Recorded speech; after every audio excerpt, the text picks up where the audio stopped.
Hello friends, कैसे हैं आप सब। Welcome back in my YouTube channel Renu academy. Last class में हमने इंट्रोडक्शन ऑडिटिंग स्टार्ट किया था, फर्स्ट चैप्टर इंट्रोडक्शन। इसके अंदर सबसे पहले हमने डेफिनेशन पढ़ी थी ऑडिट की, ऑडिट का मीनिंग स्टडी किया था कि क्या होता है ऑडिट। फिर हमने अकाउंटेंसी एंड ऑडिटिंग में डिफरेंस किया था। उसके बाद हमने 3 एस्पेक्ट पढ़े थे, बुक कीपिंग, अकाउंटेंसी और ऑडिटिंग। ऑडिटिंग एंड इन्वेस्टिगेशन के अंदर डिफरेंस हमने रीड आउट किया था क्या होता है। अगर आपने ये सब नहीं पढ़ा है तो आप मेरी लास्ट क्लास के वीडियो जाके देख लीजिएगा, उसका लिंक मैं डिस्क्रिप्शन बॉक्स में दे दूंगी। उसके बाद ही आप आगे की क्लास कंटिन्यू करिए, क्योंकि तभी आपको आगे क्लैरिटी होगी। आज हम स्टार्ट करेंगे ऑब्जेक्ट्स ऑफ एन ऑडिट। चलिए स्टार्ट करते हैं आज की class. Let's start object of an audit. Audit का ऑब्जेक्ट हमारे पास में क्या होता है ये हम देखते हैं। Main object of an audit is to verify the accounts and to report whether the balance sheet and profit and loss account have been drawn up properly according to the Companies Act and whether they exhibits a true and fair view of the state of affairs of the concern। मतलब main object जो होता है audit का कि वो verify करता है accounts को। क्या वेरीफाई करता है कि वो रिपोर्ट हुए हैं, balance sheet and profit and loss account किसके अकॉर्डिंग बने हुए हो, कंपनी एक्ट के अकॉर्डिंग, और एग्जिबिट्स करते हो true and fair view. Auditor has to discover, क्या डिस्कवर करना होता है उसको कि एरर और फ्रॉड। सब्सिडरी ऑब्जेक्ट क्या होता है ऑडिट का, सब्सिडरी ऑब्जेक्ट होता है नंबर 1 होता है detection and prevention of the errors और detection and prevention of the frauds. अब एरर क्या होता है और फ्रॉड क्या होता है। एरर, एरर वो होता है हमारे पास में जो कि केयरलेसनेस की वजह से अराइज हो जाता है अकाउंटेंट से रिपोर्टिंग करते टाइम पर।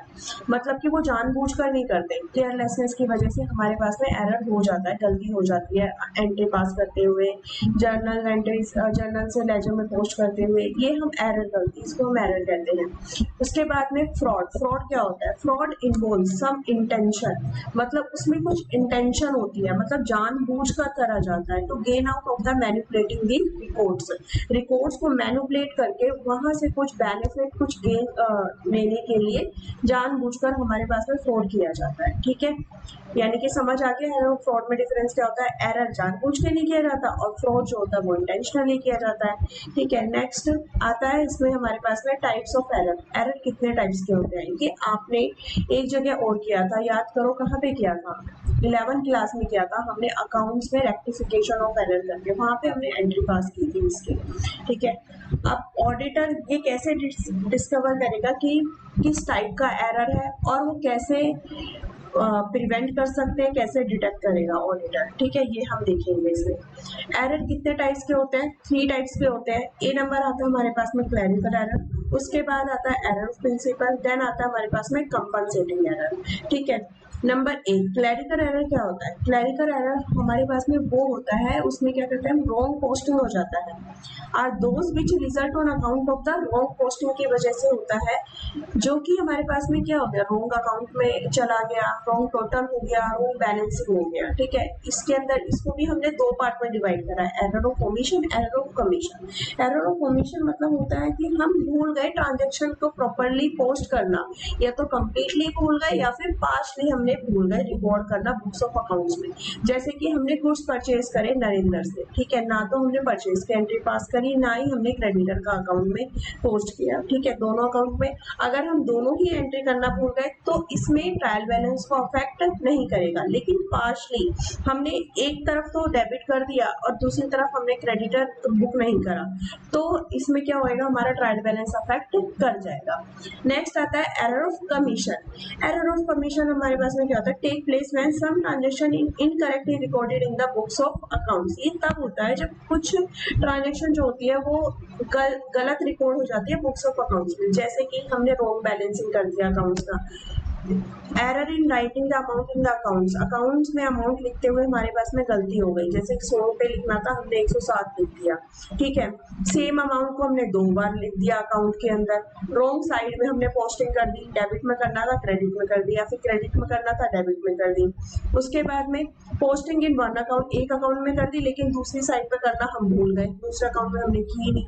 उसके बाद में error in carrying forward of total of the subsidiary books, subsidiary book का टोटल जो था हमारे पास में उसमें क्रेडिट फॉरवर्ड करना हम भूल गए, तो इससे हमारा ट्रायल बैलेंस अफेक्ट हो जाएगा। ठीक है, उसके बाद आता है नेक्स्ट एरर ऑफ प्रिंसिपल।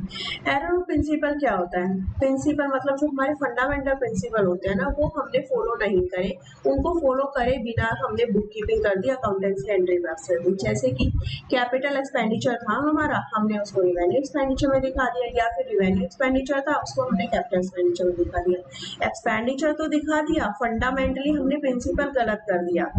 इससे हमारा ट्रायल बैलेंस इफेक्ट नहीं होता, क्योंकि एक्सपेंडिचर डेबिट होता है तो डेबिट में तो उसका इफेक्ट गया ही होगा, ठीक है। लेकिन ये फंडामेंटली गलत होता है, तो उसको ऑडिटर वेरीफाई करता है, बताता है कि यहाँ पे गलती है, तो उसको करेक्शन करी जाती है। उसके बाद आता है हमारा तीसरा नंबर पर कंपनसेटिंग एरर। कंपनसेटिंग एरर क्या होता है कि ये एक ऐसा एरर होता है जो एक एरर जो होता है वो दूसरे एरर को कंपनसेट कर देता है। जैसे कि when an error is counter balance और compensated by any other error so that the adverse effect of the one, मतलब वो क्या करता है, उसके दूसरे वाले को एडवर्स इफेक्ट को कंपनसेट कर देता है। जैसे कि डेबिट की गलती है तो वो दूसरे क्रेडिट साइड से नलीफाई हो जाती है। सेम ही गलती हमने क्रेडिट साइड में की होती है। फॉर एग्जाम्पल डेबिट साइड में हमने 100 रुपए से डेबिट करना था, पर हमने गलती से 10 रुपए से कर दिया, ठीक है। ऐसे ही हमने क्रेडिट साइड में 100 रुपए से करना था, हमने किससे कर दिया, 10 रुपए से कर दिया। हुई तो दोनों साइड गलती है, लेकिन वो जो दोनों साइड की मिस्टेक है वो एक दूसरे की मिस्टेक को कंपनसेट कर रही है, तो इस वजह से इससे ट्रायल बैलेंस को अफेक्ट नहीं होता है, ठीक है। समझ आ गया है क्या होता है एरर? 3 एरर हमने पढ़े। एरर ऑफ क्लैरिकल एरर पढ़ा। क्लैरिकल एरर में 2 टाइप में है, एरर ऑफ ओमिशन है कि एरर ऑफ कमीशन है। देन हमने एरर ऑफ प्रिंसिपल पढ़ा, उसके बाद हमने कंपनसेटिंग एरर पढ़ा, ठीक है। उसके बाद आता है डिटेक्शन ऑफ एरर। अब ऑडिटर डिटेक्ट कैसे करता है इसका? अब इसमें देखो हम पढ़ेंगे, although it is not the duty of the auditor to trace and locate the errors in the books. इसकी ऑडिटर की ड्यूटी नहीं है कि वो ट्रेस करे और लोकेट करे एरर को, लेकिन क्या होता है कि which he is required to check and audit as this is work as this is the work of an accountant. ये किसका काम होता है? अकाउंटेंट का काम होता है। But in many cases the auditor is frequently asked, उसको कहा जाता है टू डिस्कवर द एरर, कि आप हम एरर का पता लगाओ, ठीक है। When the accountant is unable to locate the such error, जब अकाउंटेंट ये नहीं कर पाता है, कि उसको नहीं पता लग पाता कि एरर कहाँ पर है, तब ऑडिटर को कहा जाता है। अब ऑडिटर क्या क्या चेक करेगा? इसके लिए ऑडिटर को ध्यान में रखना चाहिए, सबसे पहले उसको क्या करना है, ट्रायल बैलेंस का टोटल करना है कि डेबिट और क्रेडिट मैच हो रहे हैं कि नहीं हो रहे हैं। उसके बाद में उसको देखना है कि एक वो ये भी चेक कर सकता है कि जो लेजर के अंदर नेम आ रहे हैं वही सारे हमारे ट्रायल बैलेंस में आ रहे हैं या नहीं आ रहे हैं। लिस्ट ऑफ बनाएगा वो डेटर की, क्रेडिटर की, कि सारे हैं कि नहीं है। कंपेयर करेगा जो इस साल के आइटम है ट्रायल बैलेंस के प्रीवियस ईयर के आइटम से, ठीक है, सारे आए हैं कि नहीं आए हैं। उसके बाद में it is possible that the total of the some subsidiary books, कि कुछ सब्सिडरी बुक का टोटल जैसे cash book, sales book etcetera not have been transfer to the trial balance, फिर वो ट्रायल बैलेंस में ट्रांसफर ना हुआ हो, ये सब वो चेक करेगा। इन सबको चेक करके वो एरर का डिटेक्ट करेगा, ठीक है। इतना समझ आ गया आपको? अब हम पढ़ेंगे detection and prevention of the fraud. Fraud हमारे पास में कितने टाइप के होते हैं? फ्रॉड जैसे हमने अभी पढ़ा था, फ्रॉड मैंने बताया आपको क्या होता है कि एक फॉल्स रिप्रेजेंटेशन होती है और एंट्री होती है, ठीक है। फॉल्स रिप्रेजेंटेशन करी या फिर हमने एक गलत एंट्री पास करी, क्यों पास करी? मेड इंटेंशनली और without bring in its truth, जानबूझकर पास करी या फिर सच ना बताते हुए करी, ठीक है, बिना सच बताए करी। With a view to defraud somebody, ठीक है, किसी को नुकसान पहुंचाने के लिए या फिर फ्रॉड करने के लिए। अब detection of fraud is considered to be one of the important duties of an auditor. Auditor की one of the important duties है। अब फ्रॉड कितने टाइप्स के होते हैं पहले ये पढ़ते हैं। सबसे पहले आता है misappropriation of the cash, misappropriation of the goods, then आता है fraudulent manipulation of the accounts. अब misappropriation of the cash क्या होता है? ये it is easier to misappropriate the cash, cash को हम बहुत आसानी से मिस अप्रोप्रिएट कर सकते हैं, गलत कर सकते हैं, गलत बुक कर सकते हैं, गलत बता सकते हैं। कैश ट्रांजेक्शन होती है, ठीक है, जैसे कि हमने क्या करा, omitting to enter any cash which has been received, हमें अकाउंटेंट को कैश मिला, उसने एंट्री ही नहीं करी, या जो भी हमारे पास में कैश को हैंडल करता उसने एंट्री ही पास नहीं करी, कम अमाउंट से पास कर दी, जितना कैश मिला उससे कम दिखा दिया, ठीक है। कोई पेमेंट हमारे पास में थी ही नहीं, कोई भी फिक्टिशियस एंट्री पास कर दी पेमेंट साइड पर, ठीक है, जबकि वो थी नहीं, इमेजिनरी कर दी। उसके बाद entering the more amount on the payment side, come amount की पेमेंट होनी थी, ज़्यादा अमाउंट की पेमेंट कर दी। जैसे फॉर एग्जांपल इसमें मैं आपको बताती हूँ, मार्केटिंग के बंदे होते हैं हमारे पास में ऑफिस में, वो क्या करते हैं, वहाँ होटल वगैरह में जाते हैं, मार्केटिंग करने जाते हैं, होटल वगैरह में रुकते हैं, तो वो बिल क्या करते हैं, जितना का एक्चुअल होता है उससे ज़्यादा का ले लेते हैं, ठीक है, उससे हमारे पास में वो गलती हो जाती है। वाउचर हो गए पेमेंट के टाइम पर, पेट्रोल के बिल हो गए, ये सब इसके अंदर थोड़ा बहुत वो हो जाता है इसलिए, ठीक है, इसलिए इजी वे है misappropriation of the goods. This type of the fraud is very difficult to detect, इसको पता लगाना बड़ा मुश्किल होता है, specially when the goods are less बल्की, कम बल्कि हैं लेकिन are of the higher value, हमने हायर वैल्यू से दिखाए हुए हैं तब। ये हम कैसे कर सकते हैं, इसमें क्या होता है, हमें क्या कैसे चेक करेंगे, प्रॉपर मेथड होना चाहिए कि हमने परचेज का और सेल्स का जो पास करी है एंट्री वो सही है कि नहीं है ये। दूसरा, स्टॉक की बुकिंग सही हुई है कि नहीं हुई है, इसको कैसे करेंगे, चेक कैसे करेंगे, स्टॉक को फिजिकल वेरिफिकेशन करवाएंगे, उसका काउंट करेंगे, फिर हम चेक करेंगे कि जो हमारी ग्रॉस प्रॉफिट की परसेंटेज है सेल्स पर, ठीक है, 2 पीरियड की, वो हमारे पास में लास्ट मंथ की जो परसेंटेज है ग्रॉस प्रॉफिट की सेल पर, वो इस मंथ की के से कंपेयर करेंगे कि ज़्यादा डिफरेंस हो रही है, अगर है तो क्यों है, इसका पता लगाएंगे, ठीक है। फ्रॉडलैंड मैनिपुलेशन ऑफ अकाउंट्स, तीसरा टाइप का, ये थर्ड टाइप का फ्रॉड होता है, fraudulent manipulation of account. This type of fraud is more difficult to discover as it is usually committed by the director और मैनेजर और अदर रिस्पॉन्सिबल ऑफिसर। ये बड़ा मुश्किल होता है पता लगाना ऑडिटर को, क्योंकि ये अपर लेवल पर करा जाता है, डायरेक्टर हो गया, मैनेजर हो गया, और कोई भी अपर लेवल के अदर रिस्पॉन्सिबल ऑफिसर होते हैं वो। That is why the auditor should be very careful in detecting the such frauds. He should carry out the routine checking and vouching most carefully and make the searching, tactful and intelligent inquiries. उसे intelligent उससे करना चाहिए। Such a fraud is committed with the following 2 objects, के 2 object होते हैं, या तो उसे प्रॉफिट जो होते हैं, ये अपर लेवल के लोग होते हैं, डायरेक्टर, मैनेजर, और जो भी हमारे मैनेजमेंट लेवल के होते हैं, उन्हें क्या दिखाना होता है, अपना प्रॉफिट ज़्यादा दिखाना होता है, तो ये किया जाता है, ठीक है, जितना एक्चुअली में प्रॉफिट है उससे ज़्यादा दिखाना है, तो इसलिए क्यों ऐसा वो करते हैं, जिससे प्रॉफिट ज़्यादा दिखाएंगे तो उनका जो परसेंटेज है प्रॉफिट पर कमीशन पेबल आएगा वो ज़्यादा आए, ठीक है।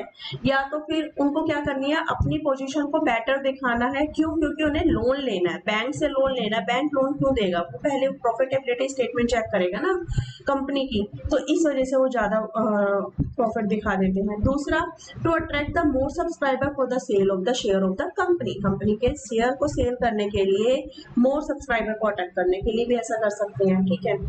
अब आता है शोइंग द लेस प्रॉफिट। अब लेस प्रॉफिट वो क्यों दिखाएंगे, वो जितना एक्चुअल है उससे कम प्रॉफिट दिखाना, वो क्यों दिखाएंगे, so as to purchase the share in the market at a lower price, ताकि वो मार्केट से लोअर प्राइस पर शेयर परचेज कर सके, या फिर और टू रिड्यूस और avoid the payment of the income tax, कम प्रॉफिट दिखाकर, कम प्रॉफिट है तो भाई कम, फिर उसके ऊपर कम इनकम टैक्स भी देना पड़ेगा, तो इस वजह से भी वो ऐसा कर सकते हैं, और to mislead a prospective buyer of the business, ठीक है। अब आता है अकाउंट्स में भी manipulated in a number of ways which are as follows, कैसे हम मैनिपुलेट कर सकते हैं, ठीक है। जैसे नंबर 1 हो गया डेप्रिसिएशन, डेप्रिसिएशन को ज़्यादा दिखा दिया, कम दिखा दिया, दिखाया ही नहीं, एसेट्स और लाइबिलिटीज का ओवर वैल्यूएशन कर दिया या फिर अंडर वैल्यूएशन कर दिया। उसके बाद होता है हमने सेल और परचेजेस फिक्टिशियस दिखा दी, जो है ही नहीं, अपने आप से बुक कर दी, ठीक है। उसके बाद आता हमारा रिवेन्यू एक्सपेंडिचर को कैपिटल एक्सपेंडिचर दिखा दिया, कैपिटल एक्सपेंडिचर को रिवेन्यू एक्सपेंडिचर दिखा दिया, प्रिंसिपली हमने गलत कर दिया। अब अगर कैपिटल एक्सपेंडिचर को रिवेन्यू दिखा देंगे तो हमारा प्रॉफिट कम हो जाएगा ना, ज्यादा उसमें एक्सपेंस बुक हो जाएगा। ठीक है, उसके बाद है by the utilization of the secret reserve during a period when the concern has made the lesser no profit without disclosing that the fact of the share holders. ये सारे हमारे कुछ तरीके हैं ताकि जिससे वो मैनिपुलेट करते हैं अकाउंट्स को। अब आता है नेक्स्ट, हम करेंगे इसके बाद में auditors duty with regard to detection and prevention of the fraud and error. Auditors की ड्यूटी क्या है, ठीक है, कि वो फ्रॉड और एरर को कैसे वो कर सकता है। यहाँ पे आपको ये लिखना है, auditor is the watchdog not a blood horn, मतलब उसको सिर्फ देखना है, वो सिर्फ बता सकता है। ऑडिट जो करता है वो देख सकता है कि हाँ ये गलती है, ठीक है, वो सिर्फ रिपोर्ट कर सकता है, बता सकता है, लिख के दे सकता है, अपनी ऑडिटर रिपोर्ट में बता सकता है कि हाँ ये सब कुछ है, बाकी और वो कुछ भी नहीं कर सकता है। ठीक है, मतलब देखने वाला डॉग है, नॉट अ काटने वाला नहीं है वो, और कुछ नहीं कर सकता, सिर्फ अपना देख सकता है और बता सकता है, रिपोर्ट कर सकता है। अब यहाँ पर क्या आता है, दिस स्टेटमेंट इम्प्लाइज, क्या बताती है statement, in case of a limited company an auditor is appointed by the share holder. Limited company में कौन ऑडिटर को अपॉइंट करते हैं, शेयर होल्डर अपॉइंट करते हैं। This Thus, he is expected to play the role of a watch, do on their behalf and should look after their interest. ठीक है, वो क्या करता है, सिर्फ वॉच करता है और बताता है, रिपोर्ट कर देता है। ठीक है, unlike a blood bound, the duty of the auditor is verification and not detection. ठीक है, ऑडिटर की जो ड्यूटी होती है वो क्या होती है, सिर्फ वेरिफिकेशन करना and not detection. If he finds out something suspicious during the course of the audit, he should inquire the matter in the detail and inform the shareholder about the suspicion during the course of the audit. देखो जैसे मैंने आपको बताया कि वो अगर उसे कुछ डाउट होता है ऑडिट के दौरान तो वो क्या करता है, इंक्वायरी करता है उस मैटर पर डिटेल में और इन्फॉर्म कर देता है किसको, शेयर होल्डर को। But if he does not discover any such suspicious matter, he is fully justified in trusting and relying on the representation made by the employees of the company. तो वो अगर उसे कुछ डाउट नहीं है तो उस पूरा उसके ऊपर ट्रस्ट कर लेता है, जो भी उसको रिप्रेजेंटेशन दी जाती है, जो भी उसको वाउचर दिए गए, डॉक्यूमेंट्स दिए गए, फाइल्स दिए गए ड्यूरिंग द ऑडिट पर, कि ये सब कुछ ठीक है। एम्प्लॉइज के जो कंपनी के जो एम्प्लॉइज है उस पर वो ट्रस्ट कर लेता है। In briefly, in case of error and fraud, the auditor has a duty of reasonable care only. ठीक है, उसकी ड्यूटी क्या होती है, only reasonable care. In recent year the auditor's duty has been extended in the some cases, लेकिन अब कुछ extend की गई beside the shareholder to the third parties, but the condition is that his negligence is proved. This is in recognition of the public pressure on an auditor to take more responsibilities for detection of the frauds in pursuance of their roles of lending credibility और to the financial statement. Financial के statement की credibility के लिए उसकी responsibility को और बढ़ाया गया, उसको और रिस्पॉन्सिबिलिटी दी गई है। ठीक है, अब नेक्स्ट हमारे पास में क्या आता है वो हम देखते हैं। नेक्स्ट आता है क्लासिफिकेशन ऑफ ऑडिट।